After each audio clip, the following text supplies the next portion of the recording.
Okay. First నుంచి career starting నుంచి ఉన్నారు కదా అందరూ. ఇప్పుడు రిలేషన్స్ ఎలా ఉంటాయి? కనపడినప్పుడు మాట్లాడుకోవటమేనా లేకపోతే అంతే మనం అంటే నిజానికి కనపడినప్పుడు మాట్లాడుకుంటేనే ఆహ్లాదంగా ఉంటుంది. వెతుక్కుంటూ వెళ్తే బంధాలు ఉండవు. అంతేనా? వెతుక్కుంటూ ఎప్పుడు ఏ బంధం గురించి వెతుక్కుంటూ వెళ్ళినా అది జరగవు.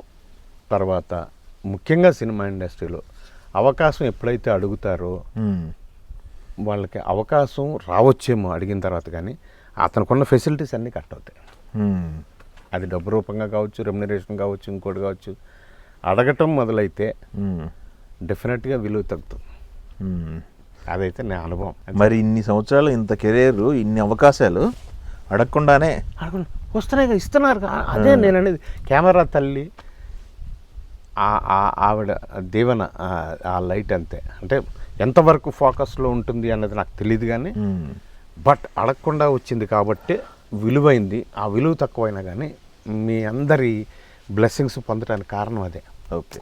నేను ఒక్క సీన్ చేసిన, ఇప్పుడు అత్తారింటికి దారేడులో ఒకటే సీన్. అది భలే పేలింది. 18 సినిమాలు వచ్చినాయి ఒకే రోజు నాకు. ఎందుకంటే అంత పెద్ద హీరో, అంత పెద్ద హీరోయిన్, అంత పెద్ద కమెడియన్ అక్కడ ఉండగా నా మీద ఆ డైరెక్టర్ గారు, అంత పెద్ద డైరెక్టర్ గారు నా మీద తీసిన సీను, అది మేధస్ అది. సో అది పండుతుంది అలాగైతే అనేది ఆయన వాళ్ళ నలుగురు నమ్మింది. అది నాకు పండింది. 18 సినిమాలు వచ్చాయి అత్తారింటి దారి తర్వాత. ఎంత వేషం, ఎంత ఇప్పటికీ అదే చెప్తారుగా. అవును. సో ఎంత వేషం అన్నది కాదు. తీస్తున్నప్పుడు ఫీల్ అయ్యారు అసలు అన్న 20 లక్షల రూపాయలు సెట్ వేసి, ఒక రోజు పనికి 2 రోజులు పనికి 20 లక్షల రూపాయలు సెట్ వేసి నా మీద సీన్ తీశారంటే అంటే అనుకోవాలా అంత పండుతుంది. బట్ ఆయన మీద ఇప్పుడు అలా ఇంకో అజ్ఞాతవాస అనే సినిమాలో కూడా వేషం చేశాను. అది కూడా చాలా బాగుంటుంది. అలా భీమ్లా నాయక్ త్రూఅవుట్ ఏదో 30 రోజులు పనిచేసినా కానీ ఒక సీన్లో చాలా బాగుంటుంది. అలా ఆయన నిలబెడతాడు అలా త్రివిక్రమ్ గారు. ఓకే. అలా వాళ్ళు ఎంత చేస్తారనే దానికంటే కూడా అది ఎంతవరకు ఆడియన్స్కి వెళ్తే కనెక్ట్ అవుతుంది. అప్పుడే మనకి. అవును, కనెక్ట్ అయ్యేదని బట్టి. సూపర్ అండి. అదే అంటే మీరు చెప్పిన సినిమాలన్నీ పవన్ కళ్యాణ్ గారి సినిమాలే. పవన్ కళ్యాణ్ గారితో చాలా ఆయన చాలా జనం మనిషి అని నన్ను. మిమ్మల్ని జనం మనిషి అతను. మీరు చేస్తుండే తెలుసా ఆయనకి? 100% తెలుసు. అంటే ఆయన హైదరాబాద్లో ఒక ఆఫీస్ ఓపెన్ చేశారు. మెయిన్ ఆఫీస్ హైదరాబాద్లో పవన్ కళ్యాణ్ గారు ఓపెన్ చేసినప్పుడు 18-19 గెస్టులను పిలిచారు. అందులో నేను ఒకరిని. అక్కడ లైవ్ వస్తుంటే అమెరికా నుంచి ఒక ఫ్రెండ్ ఫోన్ చేశాను నాకు, వెంకట్ సంజీవ్ అని. నువ్వు పవన్ కళ్యాణ్ గారు ఆఫీస్కి వెళ్ళావు కదా, కంగ్రాచులేషన్స్ అని. ఏంట్రా అంటే ఆల్రెడీ లైవ్లో ఉన్నాం, మేము ఇక్కడ వెయిట్ చేస్తున్నాం అని. సినిమా ఇండస్ట్రీ నుంచి త్రివిక్రమ్ గారు ఎలాగా ఆయనతో ఎలా ఉంటారు. అవును. సురేష్ బాబు, ఆలీ, కాదంబరి కిరణ్. సురేష్ బాబు ఎలాగా పెద్ద ప్రొడ్యూసర్గా ఉంటాడు, ఆలీ ఒక ఫ్రెండ్ అతనికి. నేను ఒక గెస్ట్గా వెళ్ళా. ఆ 1918లో నేను ఒకరిని.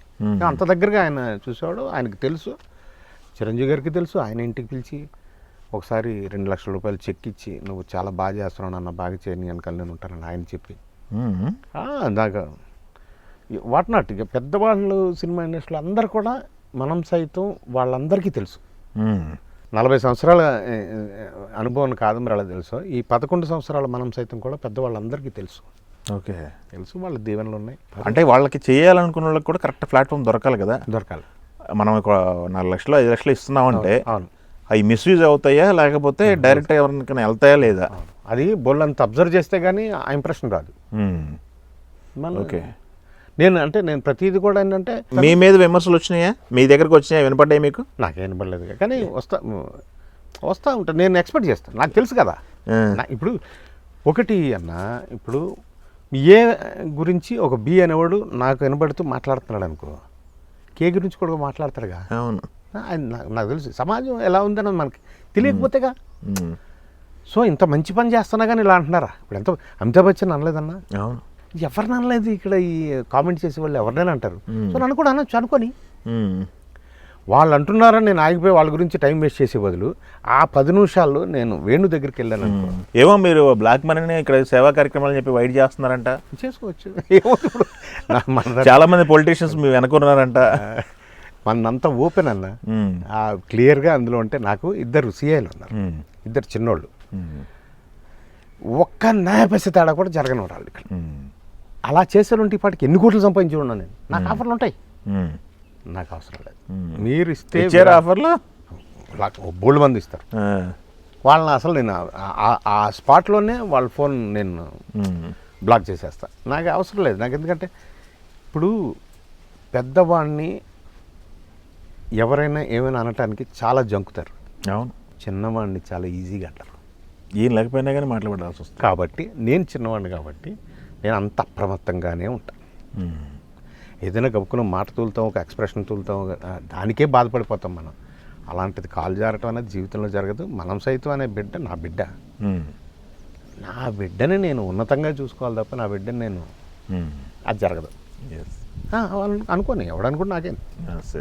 ఎస్, పొలిటీషియన్స్ అంటారా? నేను ఇందాక చెప్పాగా, రేవంత్ రెడ్డి గారి దగ్గర నేను ఎంతైతే ఉంటానో, బండి సంజయ్ అన్న దగ్గర, రామచంద్రరావు గారి దగ్గర, కిషన్ రెడ్డి గారి దగ్గర ఎంతైతే ఉంటానో, నేను కేటీఆర్ దగ్గర, జోగినపల్లి సంతోష్ అన్న దగ్గర, హరీష్ రావు గారి దగ్గర అంతే ఉంటాను. అన్ని పార్టీలతోటి, అంత పెద్దలతోటి అలా ఉంటారు. అలాగే పోలీస్ ఆఫీసర్లు కానీ, సీనియర్ జర్నలిస్టులు కానీ, ప్రతి వాళ్ళు ఈ ప్రోగ్రామ్ని చూసిన వాళ్ళే. సినిమా ఇండస్ట్రీలో పెద్దవాళ్ళు అందరూ అవును, ఈ మనం సైతాన్ని చూసిన వాళ్ళే, దాన్ని అనుభవించిన వాళ్ళే. సో దాన్ని వాళ్ళ ఎక్స్పీరియన్స్ ఉంది దాని మీద. Yes, so okay.